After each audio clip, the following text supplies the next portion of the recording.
I got a pretty late start as a husband and also as a father. I really look at the life we have together. We laugh a lot. We laugh at each other. We laugh with each other, and just a lot of fun. Probably one of my favorite things to do is just to hang out with them. I mean, whatever we're doing, we do it together, and we really, truly enjoy that. I feel like I'm a better man because of my wife. I know I'm a better man because of my daughter. But the thing is, I almost missed that. We didn't get married. I was 32 when we got married, and I was very satisfied in my life. I was speaking a lot of different venues. I scheduled about 40 events a year, and so not a lot of margin for relationships.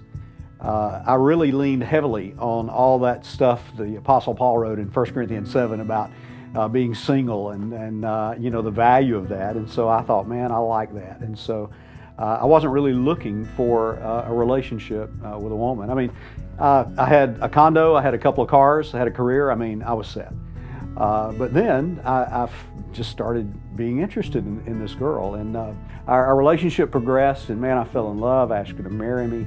But the thing is, I was so satisfied and content and actually comfortable in my life that I told her, I said, look, I know you want kids, but I don't, and you got to know this going in.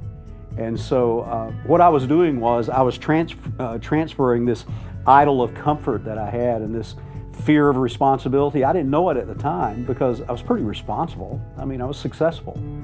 And I was contributing, and I was making a difference in others, and so I couldn't really see beyond that.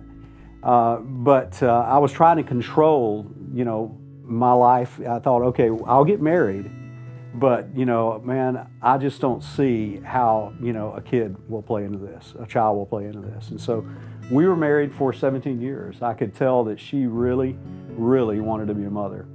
And I struggle with that. I was just afraid of just the responsibility of being a father. But I thought, my wife really wants this. And I kind of felt like, maybe this is something that God wants me to experience. And so we thought, well, let's see what happens. And she got pregnant, and she's excited. I'm scared to death. And then things didn't go well, and she had a miscarriage, and she was devastated by that.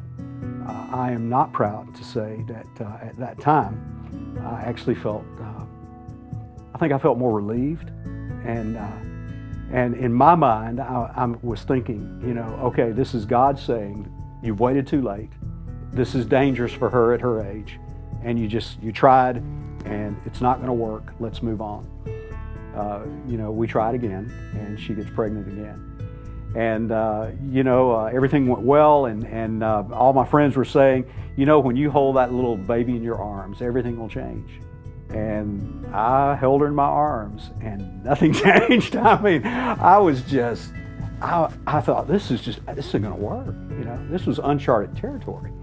She was up at night and couldn't sleep, and so I've got her in my arms, and I'm rocking her in the chair.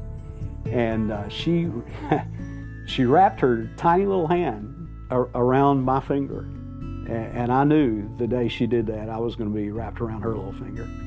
And over time, things began to change. And I really began to tap into the great, great blessing that God had for me. And the thing is, I just couldn't see it.